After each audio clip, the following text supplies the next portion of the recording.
దేవుడు నన్ను ఎందుకు చేయించాడని యేసయ్య అల్లాడి ప్రార్థన చేశాడు కదా. ఇడి ముழக்கத்தை உண்டாக்கினா దేవుడు అక్కడక్కడ ఉరుములను కురిపించాడు. ఆశ్చర్యపు గుడారத்தின் వాసల్ రెండాయి அந்த திரைச்சலை கிழிக்கப்பட்டது. ప్రత్యక్షపు గుడారములో ఉన్న దేవాలయము తెర మధ్యలోకి చినిగిపోయాను. యారంటి కదలికి ఆ యొక్క పాలు విడువని గొర్రె ఎప్పుడైతే ఖండించబడుతుందో, చంపబడుతుందో, బలిగా ఇవ్వబడుతుందో, మొరపెట్టిందో, యేసయ్య సిలువలో ఎలాగ మన కొరకు అల్లాడాడో అలాగా మనం అల్లాడి దేవుని సన్నిధిలో ప్రార్థన చేయాలి. కన్నీరు விடுறோம். என்ன பண்ணோம்னா அந்த சிஸ்டர்ஸ் முக்காடு போட்டுக்கிறதுனால கண்ணீரை மறைச்சிடுவாரு. మనమంతా కన్నీళ్లు విడుస్తాము, సిస్టర్స్ కొంచెం ముసుగేసుకున్నందువల్ల ఊరికి అట్లా పెట్టి తుడిచేసుకుంటా ఉంటాం. సహోదరులు ఎలా ఉన్నామన్నా కైలు సహోదరులు కూడా చేతులు ఇలా పెట్టి ఇలా తుడుచుకుంటూ ఉంటారు. యారు పాత్రలు ఎందుకంటే నేను ఏడ్చేది ఎవరు చూడకూడదు. ஒரு குழந்தை அழும்போது பார்த்தீங்களா, ఒక చిన్న బిడ్డ ఏడ్చేటప్పుడు మనం చూస్తే யாரு பார்த்தா எனக்கு ఎవరు చూస్తే నాకేంటి, அதுக்கு அதோட பசி போகணும், దానికి ఆకలి పోవాలి, ఏడుస్తుంది. அப்ப அது என்ன செய்யும், అది ఏం చేస్తుంది? ஏதோ இயேசு சொன்ன சிறு பிள்ளை போல மாறுவேன், యేసు సిறு పిల్లై పోల మారని சொன்னார். యేసయ్య అన్నాడు ఇలాంటి వారి పరలోక రాజ్యం చిన్న పిల్లల వలె మీరు మారండి అని చెప్పాడు. ఏ సిறு పిల్లై పోల మారినారు, ఎందుకు చిన్న పిల్లలాగా మారమన్నాడు? అమ్మా எல்லாத்துக்கும் அழுது அந்த சிறு பிள்ளை போல ప్రతి దానికి ఏడ్చే చిన్న పిల్లలుగా మారమని చెప్పాడు. அதுக்கெல்லாம் அழுவதுக்கு அந்த பிள்ளை போலவா, ஏதாவது அடிச்சுட்டா அவளை தீண்டிட்டா ఊరికి అలా అనగానే కొంతమంది పెద్ద దెబ్బ తగిలినట్టు ఏడుస్తుంటారు పిల్లలు. அப்படிப்பட்ட பிள்ளையா இல்லை, అట్లాంటి బిడ్డగా కాదు, பசிக்கு அழுகிற பிள்ளையா, ఆకలికి ఏడ్చే బిడ్డగా నువ్వు మారాలి. ஏழைக்கு அழுகிற பிள்ளையா, అవసరానికి ఏడ్చే బిడ్డగా నువ్వు మారాలి. இன்னொரு சுபாவம், పిల్లల దగ్గర ఇంకొక స్వభావం ఉంది. நிறைய சொல்லிட்டு அது பிரசங்கத்தை செதறடிக்க வேண்டாம் விரும்புறேன். నేను చాలా విషయాలు మీతో మాట్లాడుతున్నాను. సామువేల్ బలి సెలితిన వానத்திலிருந்து சத்தம் வருது. నేను సమూయేలు ప్రార్థన చేసినప్పుడు ఆకాశం నుండి ఒక శబ్దం వస్తూ ఉన్నది. ఉత్తర్వు வருகிறது. సమూయేలు ప్రార్థించిన వెంటనే ఉత్తరం వస్తుంది. ஆண்டவர் அங்க பதில் கொடுக்கிறார். దేవుడు సమూయేలుకి బదులు ఇచ్చాడు. అతని ప్రార్థన என்னன்னா அந்த ஆட்டு குட்டியை பலி செலுத்தின உடனே, ఆ యొక్క గొర్రె పిల్లని బలి ఇచ్చిన వెంటనే, அதுபோலதான் நாமும் ஒரு சிறு பிள்ளையை போல ஆண்டவர் சமூகத்துல அழுது கதறி கதறி கதறி ஜெபிக்க வேண்டும். మనము కూడా దేవుని సన్నిధిలో కన్నీళ్లు విడిచి అల్లాడుతూ ప్రభు సన్నిధిలో ప్రార్థించాలి. அப்படிப்பட்ட கண்ணீர் சிந்தினதுனாலதான் அந்த காலத்துல எல்லாம் ஒரு பெரிய எழுப்புதல ரட்சிப்பை பார்க்க முடிந்தது. ఆ దినములలో అలాగా కన్నీళ్లు కార్చి దేవుని సన్నిధిలో ప్రార్థించడం వల్లనే విస్తారమైన ప్రజలు రక్షించబడి ఒక ఆత్మీయ ఉద్యమం కలిగింది. அன்னைக்கு எல்லாம் பாத்தீங்கன்னா இந்த கொட்டடிக்கிறது, இந்த కీబోర్డు ప్యాడ్ ఇది கிடையாது. ఆ రోజుల్లో కీబోర్డు ప్యాడ్ ఇవన్నీ ఏం లేదండి. அன்னைக்கு கேட்கக்கூடிய ஒரு சத்தம் என்ன சத்தம் தெரியுமா, అక్కడ వినగలిగిన శబ్దం ఏంటంటే ప్రసంగిக்கும் పోது గెచ్చిக்கிற சத்தத்தை விட ప్రసంగించేటప్పుడు గర్జించే శబ్దము కంటేను அழுகையின் சத்தம் தான் அன்றைக்கு ஆலயத்தில் கேட்டுக்கொண்டிருந்தது. సంఘములో కన్నీళ్లతో ప్రార్థించే ఆ స్వరమే మందిరంలో వినబడుతూ ఉండేది. அழுகையின் சத்தம் மாத்திரம் தான் கேட்டுக்கொண்டிருந்தது. కన్నీళ్ల ప్రార్థన శబ్దమే మందిరంలో వినబడుతూ ఉన్నది. அதனால அந்த சத்தத்தை தேவன் கேட்டார். ఆ శబ్దమును దేవుడు ఆలకించెను. ஆகாரை பார்த்து ஆண்டவர் என்ன சொன்னார், ఆగారుని చూసి దేవుడు ఏమన్నాడు, ஆகாரே இந்த பிள்ளையின் சத்தத்தை நான் கேட்டேன், ఆగారు నీ కుమారుని మొరను నేను విన్నాను అన్నాడు.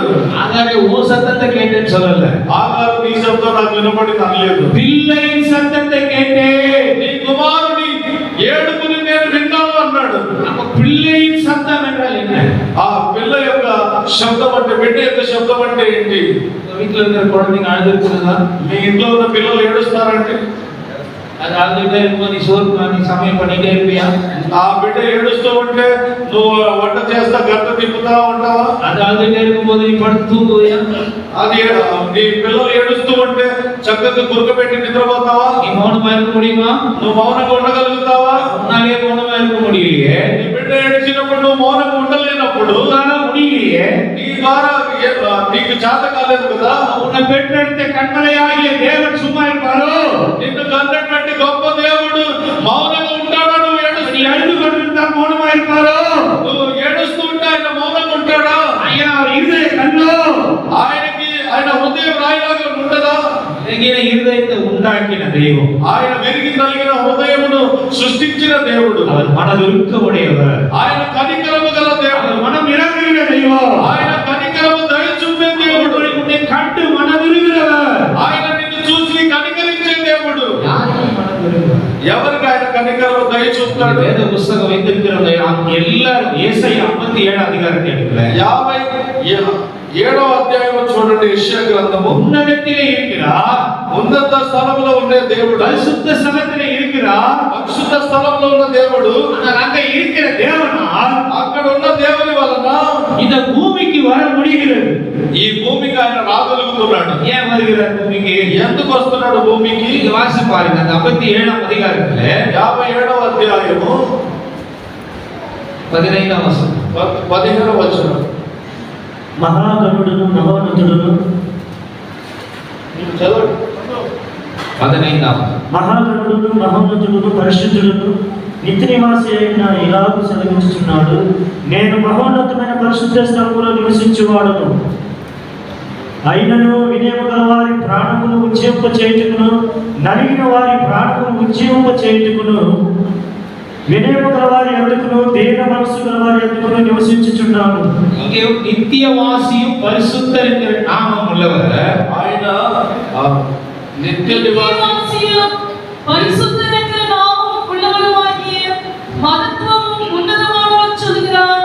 உன்னதத்திலும் பரிசுத்த ஸ்தலத்திலும் வாசம் பண்ணுகிற நான் பணிந்த ஆவிகளின் ஆவியை உயிர்ப்பிக்கிறதற்கும், நொறுங்கினவர்களின் இருதயத்தை உயிர்ப்பிக்கிறதற்கும், நொறுமட்டு பணிந்த ஆவி உள்ளவர்களிடத்திலும் வாசிக்கிறேன். இப்ப பணிந்த ஆவி, நொறுங்குண்ட ஆவி என்று இங்க படிக்கிறோம். నలిగిన ప్రాణము, విరిగి నలిగిన మనసు గలవారని రాయబడి ఉంది. இதுதான் அந்த சாமுவேல் அந்த ஆட்டுக்குட்டியை பலி செலுத்தினதற்கு அடையாளம். ఇది ఆ సమూయేలు ప్రవక్త ఆ గొర్రె పిల్లను బలించిన దానికి సాదృశ్యముగా ఉన్నది. குட்டியை வெட்டும் போதே, ఆ గొర్రె పిల్లను వధించిన వెంటనే அது கதறும் போதே, అది నలిగిన ప్రాణముతో దేవుని సన్నిధిలో అల్లాడినప్పుడు அங்கிருந்த இஸ்ரவேலருடைய இதயமெல்லாம் உடைந்தது. ఇశ్రాయేలీయుల హృదయములన్నీ పగిలిపోయినాయి. ஏன்னா அந்த குட்டி கதற கதற ఆ యొక్క గొర్రె పిల్ల దేవుని సన్నిధిలో అల్లాడినప్పుడు அங்கே இருந்ததான தேவ ஜனங்களுடைய இருதயம், கல்லாயிருந்த இருதயம் உடைக்க ஆரம்பித்தது. రాతి లాంటి ఇశ్రాయేలీయుల ప్రజల హృదయాలు, బండలాంటి హృదయాలు విరగటం మొదలు పెట్టింది. அப்ப அந்த கல்லான இருதயம் உடைக்க ஆரம்பிக்கப்பட்ட போது ఆ రాతి హృదయము విరిగిపోయినప్పుడు தேவன் இறங்க ஆரம்பித்தார். దేవుడు దిగి వచ్చి కార్యము చేశాడు. அப்புறம் நொறுங்குண்ட ஆவியை கர்த்தர் கேட்கிறார். నలిగిన హృదయము, విరిగిన మనస్సును దేవుడు అడుగుతున్నాడు. அதனால தான் சபையில அன்றைக்கு ஆண்டவர் என்ன சொன்னார் தெரியுமா? ఆ రోజు సంఘములో దేవుడు ఏమన్నాడంటే, இப்படிப்பட்ட ஸ்திரீகளை பழகினவர்களை கூப்பிடுங்க. రోదన చేసే స్త్రీలను మందిరానికి ఆహ్వానించండి అన్నారు. எப்படிப்பட்ட ஸ்திரீகளை? ఎలాంటి స్త్రీలు అంటే சபையில ஒப்பாரி வைக்கிற ஸ்திரீகளை. సంఘములో బాధ్యత కలిగినటువంటి స్త్రీలను. ஏன் ஒப்பாரி வைக்க சொல்றாரு? దేవుడు కన్నీళ్లు విడిచే స్త్రీలను எல்லாருடைய கண்களும் கண்ணீராய் மாற, అందరి కళ్ళలో కన్నీరు కారుటకు இந்த அனுபவத்தை தான் சாமுவேல் செய்கிறார். ఈ అనుభవాన్ని సమూయేలు చేయించున్నాడు. எல்லாருக்கும் பிரச்சனை இருக்குது, అందరికి సమస్యలు ఉన్నవి, எல்லாருக்கும் தேவை இருக்கிறது, అందరికి అవసరాలు ఉన్నవి. ஓயாம ஜெபம் பண்ணணும்னு சொல்றாங்க. ఆ సమూయేలు ప్రవక్త అంటున్నారు, మా కొరకు ప్రార్థన చేయటం మానవద్దు. ஆனா எப்படி ஆண்டவர் பதில் கொடுப்பார் என்ற விதம் தெரியல. దేవుడు ఎలా ప్రార్థనకి జవాబు ఇస్తాడని ఇశ్రాయేలు ప్రజలకు రహస్యము తెలియదు. கவனிங்க గమనించండి, గమనించండి, గమనించండి. மிக முக்கியமான காரியத்தை சொல்லி கொடுக்கிறோம். మేము నీకు చాలా ప్రాముఖ్యమైన ప్రార్థన రహస్యమును తెలియపరుస్తున్నాం. ஏன் அப்படி செய்ய சொன்னார்? ఎందుకంటే సమూయేలు చేశాడు. அந்த குட்டியை வெட்டுகிறதை இஸ்ரவேலர் பார்த்தார்கள். ఆ యొక్క గొర్రె పిల్లని సమూయేలు వధించడం ఇశ్రాయేలీయులు చూశారు. அது துடிக்கிறதும் கதறுகிறதை பார்த்தார்கள். అది రక్తము చిందేటప్పుడు అల్లాడి కాలు చేతులు తన్నుకొని మొరపెట్టి ఏడవడం వాళ్ళు చూశారు. இதை நான் உங்களுக்கு சிம்பிளா சொல்லி தரேங்க. నేను మీకు సింపుల్ గా చెప్తానండి. சாவு வீட்டுக்கு போயிருக்கிறோம். ఒక చనిపోయిన யாரோ செத்து போயிருக்காங்க, அவங்க வீட்டுக்கு போயிருக்கிறோம். ఎవరో చనిపోయి ఉన్నారు, శవం ఉంది, ఆ ఇంటికి మనం వెళ్ళాము. அது சொந்தக்காரர் கிடையாது, వాళ్ళు మన సొంతోళ్ళు కాదండి. நமக்கு யாருன்னே தெரியாது, சும்மா எதாச்சும் அங்க போயிட்டோம். ఏదో దూర స్నేహితులని వెళ్ళిపోయాం మనం అక్కడికి.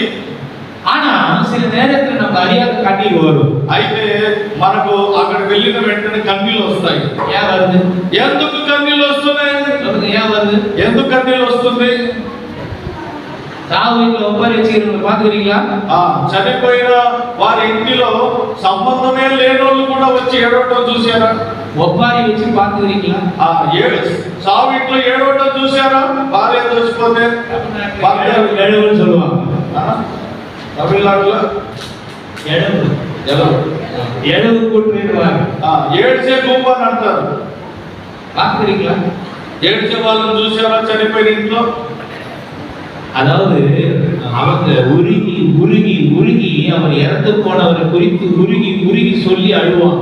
వాళ్ళు గుర్తు చేసుకొని ఏడ్చి ఏడ్చి ఏడ్చి ఇంకా ఏడుపు ఎక్కువైపోతుంది. அவர் అழுகிறத பார்த்த உடனே వాళ్ళు ఏడ్చేది చూస్తే అక్కడ నిక్కరవங்க కண்கள் எல்லாம் కన్నీరా మారు. అక్కడ సంబంధం లేకుండా వచ్చినోడు కూడా గుండె విరిగిపోయి వాడు కూడా కన్నీళ్లు విడుస్తాడు. சிலர் கூட அந்த துக்க வீட்டுல கூட போய் சிரிச்சிட்டு விளையாடிட்டு இருக்கிற அளவு உண்டு.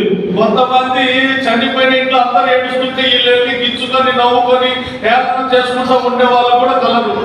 அவங்க வாழ்க்கையில் எந்த மாற்றமும் வராது. అందుకే వాళ్ళ బ్రతుకులో ఎలాంటి మార్పు లేదు. இப்ப கூட நாங்க என்ன சொல்றேனே சில பேருக்கு ஒண்ணும் விளங்கல. ఇప్పుడు కూడా మీరు చెప్పేది కొంతమందికి అర్థమే కాలేదు. అన్నక నీవు విளங்காம అందుకని నువ్వు కూడా ఏం కదలకుండా ఉన్నారు. ஏன் விளங்காம தெரியுதா? నీకు అర్థం కాకుండా ఉంది తెలుసా? హలో హలో హలో హలో హల్లెలూయా చెప్పండి ఒకసారి అందరూ. ஆண்டவர் என்ன சொல்றாரு புரிந்து கொள்ளுங்க. దేవుడు ఏం చేస్తూ చెప్తున్నాడో అర్థం చేసుకోండి. நீங்க அந்த வசனத்தை வாசிச்சிருக்கோம். ఆ వాక్యాన్ని మనం చదువుదాం. எரேமியா புத்தகத்திலே ఇర్మియా గ్రంథము. இங்க அவர் பாருங்க ஒரு காரியத்தை செய்ய சொல்றாரு. ఇక్కడ ఒక కార్యం చేయమంటున్నాడు. நீங்க அப்படிப்பட்ட ஸ்திரீகளை கூப்பிடுங்க. అలాంటి స్త్రీలను మీరు పిలవండి. அப்படிப்பட்ட ஸ்திரீகள் வந்து అలాంటి స్త్రీలు వచ్చి புலம்பி అడటం, ఆ కన్నీళ్లు విడిచి ప్రార్థన చేయాలి. ఒప్పారి வைக்கட்டும், బాగా ఏడవాలి. ఎరెమియా 9వ అధ్యాయం 9వ అధ్యాయం ఇర్మియా గ్రంథం 17-18. సైన్యములకు అధిపతిగా యెహోవా ఇలాగ సెలవిచ్చుచున్నాడు, ఆలోచింపుడి, రోదనము చేయు స్త్రీలను కనుగొనుడి, వారిని పిలవనప్పుడి, తెలివిగల స్త్రీలను కనుగొనుడి, వారిని పిలవనప్పుడి. మన కన్నీళ్లు విడుచున్నట్లుగాను, మన కనురెప్పల నుండి నీళ్లు ఉరుకున్నట్లుగాను వారు త్వరపడి మనకు రోదన ధ్వని చేయవలను. ஏன் அப்படி செய்ய சொல்றாரு? ఎందుకు ఇలా రోదన చేయమంటున్నారు? இதைத்தான் దీన్నే சாமுவேல் தீர்க்கதரிசி அங்க செய்தார். సమూయేలు ప్రవక్త అక్కడ చేసి చూపించాడు. அங்க ஒப்பாரி சொல்றவோ அழுது ஜெபிக்கிறவோ ஆள் கிடையாதுங்க. అక్కడ కన్నీళ్లు కార్చడానికి ఆ విరిగి నలిగిన హృదయంతో మొరపెట్టడానికి మనుషులు లేరు అక్కడ. அதனாலதான் அவங்க இருதயம் எல்லாம் எப்படி நொறுங்கன்றது தெரியல. వాళ్ళ హృదయం ఎలా విరిగి నలిగిపోతుంది అనేది అర్థం కాలేదు. அந்த தீர்க்கதரிசிக்கு கர்த்தர் ஒரு ஆலோசனை சொல்லுகிறார். దేవుడు ఆ ప్రవక్తకు ఆలోచన చెప్తున్నాడు. முரட்டான இருதயம் உடையவர்களுடைய இருதயம் நொறுங்கணும்னா ఈ రాతి లాంటి ఇశ్రాయేలీల రాతి లాంటి హృదయాలు పగలగొట్టబడాలంటే பால் குடிக்கிற குட்டியை வெட்டு, పాలు విడవని ఒక గొర్రెని తీసుకొచ్చి వాళ్ళ కళ్ళ ముందే వధించు. அப்படியாவது இவங்களோட இருதயம் நொறுங்குதா பார்க்கலாம். అది వధించబడి వేదన పొందుతుంటే అది చూసి వీళ్ళ హృదయాలు ఒకవేళ విరుగుతాయేమో. அப்ப அந்த உள்ள உடைகிறதா, இருதயம் நொறுங்குகிறதா, ఆ హృదయం విరిగిపోతుందా నలిగిపోతుందా? அப்படிப்பட்ட அனுபவத்தை தான் இன்றைக்கு கர்த்தர் எதிர்பார்க்கிறார். అలాంటి ఒక అనుభవంలోకి నేను రావాలని దేవుడు ఎదురు చూస్తున్నాడు. நடந்தது, ఆ అనుభవం అక్కడ జరిగింది. அந்த குட்டி கதறியது, ఆ యొక్క గొర్రె పిల్ల దేవుని సన్నిధిలో మొరపెట్టింది, అల్లాడింది, వేదన చెందింది. அநேகருடைய இருதயம் உடைக்கப்பட்டது, అనేకుల హృదయాలు దాన్ని చూసి విరిగిపోయింది. அந்த அனுபவம் இப்ப வருமானால் ఆ యొక్క ఏడుపు ఇప్పుడు వచ్చినట్లయితే அதனாலதான் நாம் அந்த கல்வாரி தரிசனத்தை பார்க்கணும்னு ஆண்டவர் சொல்லுகிறார். అందుకే దేవుడు అంటున్నాడు, మీరు నా కల్వారి దర్శనమును చూడాలి. இதற்காக கல்வாரி தரிசனம் வேணும் என்று சொல்கிறார்கள். ఎందుకని కల్వారి దర్శనం రావాలని చెప్తున్నారు? அந்த குட்டியானது எப்படி பலியிடப்பட்டு வெட்டப்பட்டு துண்டிக்கப்பட்டது கதறியதோ, ఆ గొర్రె పిల్ల ఎలాగ కొట్టబడి గొంతు దగ్గర కత్తి పెట్టి వధించబడి అల్లాడిపోయిందో அதே போல பிதாவாகிய தேவன் இயேசு கிறிஸ்துவை நமக்காக பலி செலுத்தியிருக்கிறார். అదే రీతిగా దేవుడైన యెహోవా అతన్ని నలగొట్టుట నాకు ఇష్టమైన காயப்பட்டு வேதனைப்பட்ட அவைகளை நாம் பார்க்கும்போது అందును బట్టి మనము మన కొరకు గాయపరచబడి నలగొట్టబడి మేకులు ధరించి శరీరం అంతా కరోనా దెబ్బలు అనుభవించిన యేసయ్య శిలువ దర్శనాన్ని మనం చూసినప్పుడు நம்முடைய உள்ளான மனது உள்ளம் உருகுகிறது. మన లోపల ఉన్నటువంటి హృదయము అంతరంగ పురుషుడు విరిగి నలిగి ఏడుస్తూ ఉన్నారు. அப்படிப்பட்ட இருதயத்தை கர்த்தர் அவர் தள்ளுவது இல்லை. అలాంటి హృదయాన్ని దేవుడు విరిగి నలిగిన హృదయమును త్రోసివేయట్లేదు. அப்படிப்பட்ட இருதயத்தை தேவன் அங்கீகரிக்கிறார். అలాంటి హృదయాన్ని దేవుడు అంగీకరిస్తున్నాడు. அப்படிப்பட்டவருடைய விண்ணப்பங்களை கர்த்தர் கேட்கிறார். అలాంటి వారి విన్నపములను దేవుడు ఆలకిస్తూ ఉన్నాడు. அப்படிப்பட்ட பணிந்தவர்களுக்காக இயேசு இறங்கி வருகிறார். అలాగా దేవుని సన్నిధిలో మొరపెడుతున్న వారి కొరకు ఆయన పరలోకం విడిచి దిగి వస్తున్నాడు. அதையாகத்தான் தேவ சமூகத்தில் நம்ம எப்பொழுதும் அப்படிப்பட்ட ஒரு இருதயமுடையவர்களாக இருக்க வேண்டும். అందుకే దేవుని సన్నిధిలో విరిగి నలిగిన హృదయంతో మనం కనబడాలి. நறுக்குண்ட இருதயமுடையவர்களுக்காக தான் தேவன் இறங்க முடியும். విరిగిన హృదయం గల వారి కొరకు ఆయన వచ్చి అద్భుతాలు చేస్తాడు. அப்படிப்பட்ட நொறுங்கி கண்ணீரோடு ஜெபித்துக் கொள்ளுங்க. నలిగిన మనసు నలిగిన హృదయంతో దేవుని సన్నిధిలో ప్రార్థించడం అలవాటు చేసుకుందాం. அவர்களுக்காக பலகணிகளை திறப்பார். దేవుడు వారి కొరకు పరలోక తలుపులు తెరుస్తాడు. அவர்களுக்காக வானத்தை திறப்பார். వారి కొరకు ఆకాశము తెరవబడుతుంది. அவர்களுக்காக உத்தரவு உண்டாகும். వారి కొరకు పరలోకం నుండి జవాబు దిగి వస్తుంది. அவர்களுக்காக தேவன் வல்லமையாய் இறங்குவார். దేవుడు వారి కొరకు అలాగా ప్రార్థించే వారి కొరకు దిగి వస్తాడు. இப்பொழுது அப்படிப்பட்ட ஒரு ஆவி உங்க மேல வருவதற்காக நம்ம ஜெபிக்க போகிறோம். అలాంటి ఒక ప్రార్థన ఆత్మ మీ మీదికి రావాలని எல்லாரும் கொஞ்ச நேரம் எழுந்து நில்லுங்க. మేము ఇప్పుడు ప్రార్థన చేయబోతున్నాం. అందరూ లేచి నిలబడండి ఒకసారి. உங்க மேல கர்த்தர் அந்த ஆவியை கொடுக்க போகிறார். నీ మీద వ్యక్తిగతంగా దేవుడు అలాంటి ఆత్మను ప్రార్థన ఆత్మను కుమ్మరిస్తూ ఉన్నాడు. சகரியாவின் புத்தகத்தில் எழுதப்பட்டிருக்கிறது. జకర్యా గ్రంథంలో ఇలా రాయబడి ఉన్నది. யாரும் தானா ஒருத்தர் கதறி கதறி ஆண்டவர் சமூகத்தில் அழ முடியாது. ఎవరు కూడా మరి విరిగి నలిగిన హృదయంతో ఏడ్చి ప్రార్థించలేరు. நினைச்ச உடனே அழுதுல ஜெபிக்க முடியாது. లేచి నిలబడిన వెంటనే నీవు ప్రార్థించలేవు. ஆனா சும்மாவே போயிட்டு செய்வாங்க. மனுஷருக்கு முன்னாடி உட்கார்ந்து அழுவாங்க.